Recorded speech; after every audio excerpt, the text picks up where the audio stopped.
Halo Sobat Cek Faktaid, kembali lagi bersama kami, channel yang selalu menyajikan informasi fakta, data, dan analisis mendalam untuk kamu semua. Di sini kita bahas isu-isu hangat, olahraga, politik, sampai fenomena sosial semua kita kupas tuntas dengan sudut pandang yang netral, kritis, dan tentu saja terverifikasi. Kali ini, kita akan membahas salah satu momen yang bikin deg-degan jutaan rakyat Indonesia. Laga hidup mati Timnas U23 Indonesia melawan Malaysia di ASEAN U23 Championship ke-2025. Jadi, jangan lupa like, share, dan subscribe, dan nyalain loncengnya, supaya kamu nggak ketinggalan info terupdate dari kami.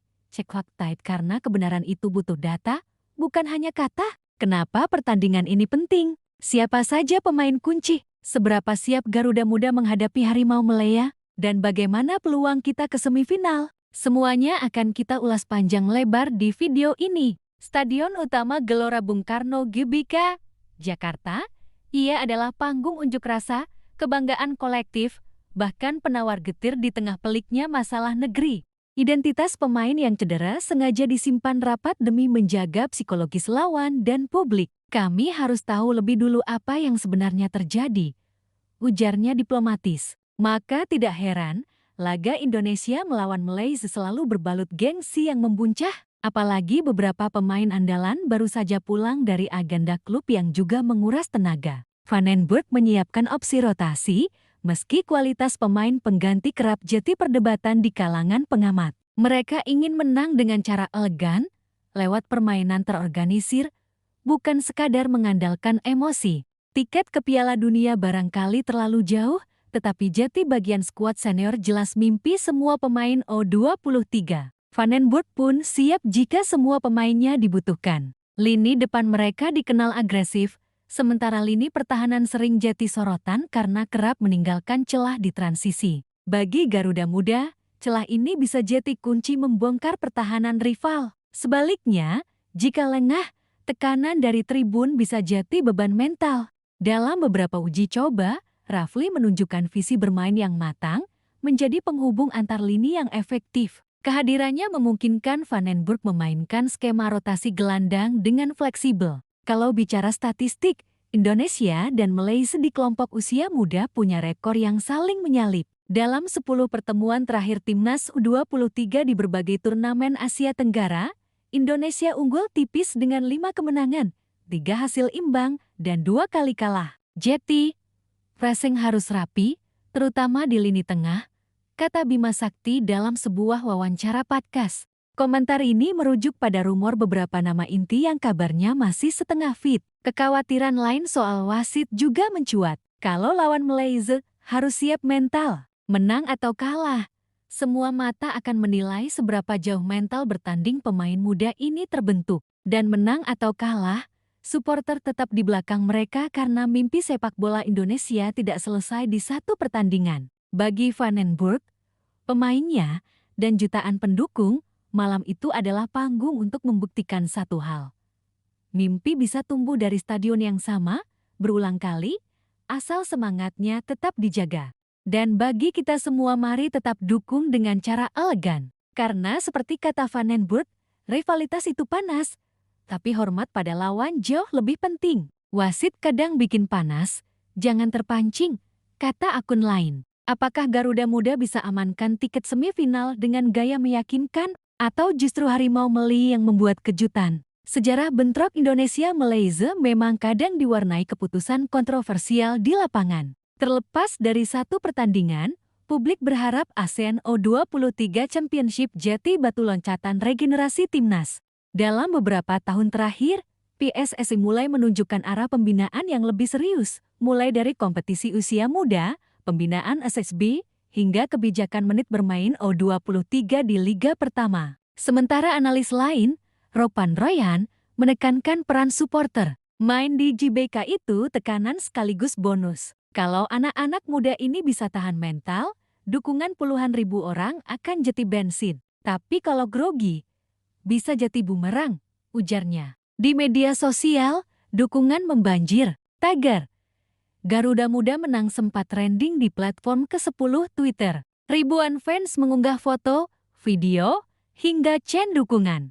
Namun, di sela euforia, ada pula nada cemas. Di sisi sayap, nama Jim Kelly Sawyer patut diwaspadai lawan. Malaysia U23 sering tampil mengejutkan, terutama ketika statusnya underdog. Tidak heran, banyak pengamat berharap Van den Broek bisa dipertahankan lebih lama setidaknya sampai generasi emas 2025 sampai 2027 terbentuk. Patrick Kluivert yang menukangi timnas senior juga punya peran vital. Koneksinya dengan Van den Broek bisa memuluskan transisi pemain muda ke level senior. Tujuannya jelas.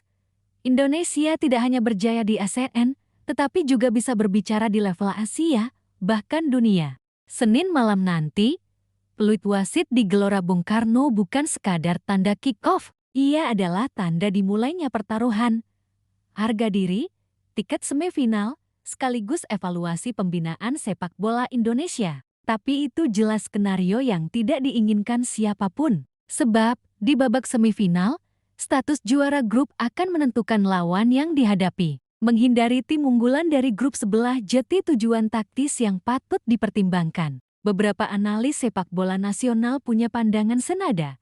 Di atas kertas, Indonesia unggul dalam kualitas individu, tetapi Malaysia berbahaya dalam skema kolektif. Pengamat sepak bola Asia Tenggara, Bima Sakti Tukiman, menilai Garuda Muda harus mewaspadai transisi cepat Malaysia. Beberapa kali Harimau Malaya justru menang di laga penentuan, seperti di final SEA Games 2011 yang masih membekas di ingatan publik Indonesia. Secara matematis, Garuda Muda berada di posisi aman. Dengan koleksi 6 poin dari 2 laga, hasil imbang lawan Malaysia sudah cukup untuk memastikan tiket ke semifinal sebagai juara grup. Namun, jika kalah, situasi bisa pelik. Semua akan bergantung pada hasil laga tim lain di grup.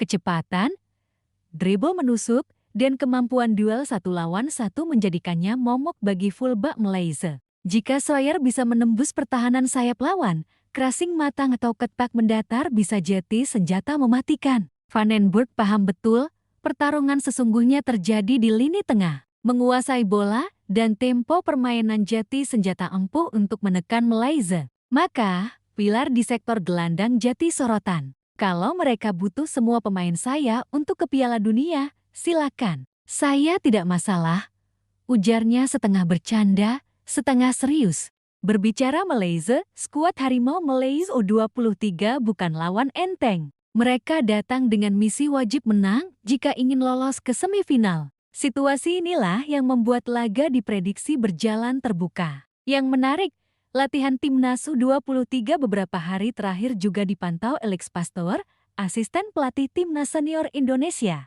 Apakah ini pertanda promosi pemain ke tim utama? Van den Broek menanggapi santai. Kalau Patrick Kluivert butuh pemain, Alex bisa datang melihat, tetapi sampai sekarang belum ada permintaan, katanya. Kembali bersolek menyambut ribuan pasang mata yang haus akan aksi heroik anak-anak muda terbaik bangsa. Muhammad Ardiansyah kembali dipilih sebagai kiper utama. Keputusan itu bukan tanpa alasan. Kalau pelatih kiper memutuskan dia yang terbaik, saya percaya, tegas Van den Broek. Ini penting untuk memutus aliran bola lawan, sekaligus mendukung serangan balik cepat. Jika kondisi pemain bugar, strategi pressing ketat di area lawan akan dijalankan sejak menit awal. Tentu saja, faktor ke-12 bernama supporter tidak bisa diabaikan.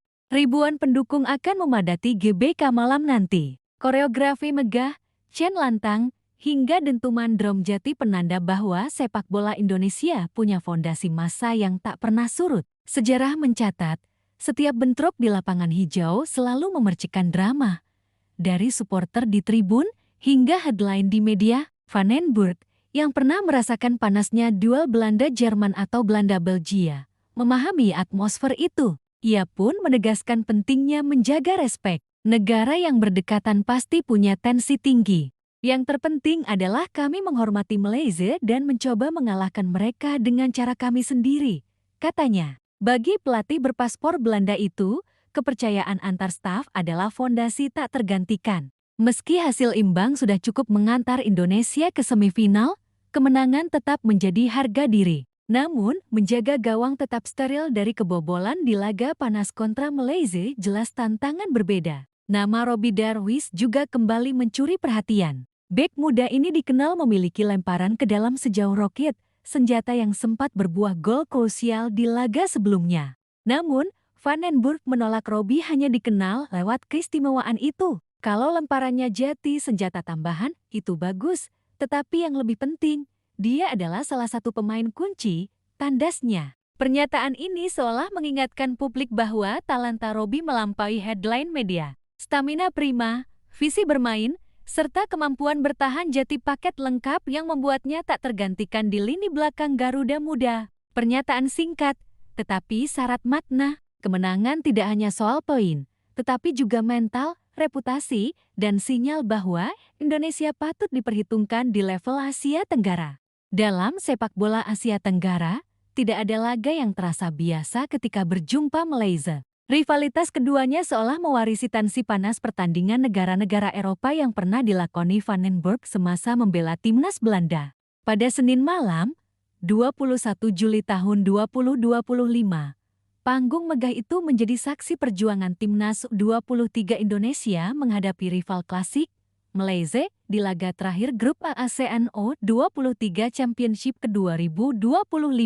Bagi banyak orang, sepak bola di Indonesia lebih dari sekadar olahraga. Gerald Van den Burg, pelatih asal Belanda yang kini menakodai skuad Garuda Muda, menyadari betul arti penting duel ini. Dalam sesi latihan terakhir di Stadion Madia, Van den Burg menekankan satu hal. Saya ingin menang di setiap pertandingan, termasuk melawan Malaysia. Namun, di balik optimisme, bayangan cedera membayang. Van den Burg mengakui beberapa pemainnya masih dalam pantauan medis. Dalam tim U23, ketahanan fisik adalah kunci. Jadwal pada turnamen membuat kebugaran pemain jadi tantangan. Salah satu sorotan publik tertuju pada posisi penjaga gawang. Ardiansyah pun membuktikan diri di dua laga sebelumnya dengan clean sheet yang meyakinkan. Tidak mungkin bicara Indonesia vs Malaysia tanpa menyinggung rivalitasnya. Rivalitas yang, bagi sebagian orang, melebihi skor akhir di papan skor. Sikap ini jadi sinyal positif. Garuda Muda di bawah Van den Burg tidak ingin terjebak pada provokasi.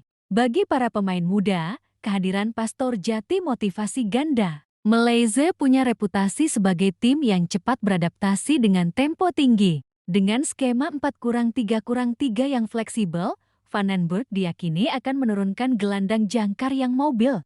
Supporter adalah tekanan sekaligus energi. Jika Garuda Muda tampil solid, atmosfer JBK bisa melecut mereka terbang lebih tinggi. Selain itu, Rafli Asrul yang piawai sebagai gelandang serba bisa juga diharapkan tampil prima. Namun, catatan manis ini tidak lantas membuat Garuda Muda bisa jemawa. Dalam sepak bola, sejarah kadang hanya jati angka. Andai kalah tipis dan masih unggul selisih gol, Indonesia tetap punya peluang lolos sebagai runner-up. Malaysia itu punya striker yang oportunis. Kalau kita lengah 1-2 detik saat build up, mereka bisa mencuri bola dan bikin peluang. Beberapa pendukung mengingatkan pentingnya manajemen rotasi pemain. Jangan sampai pemain dipaksakan main kalau belum fit, nanti malah cedera parah.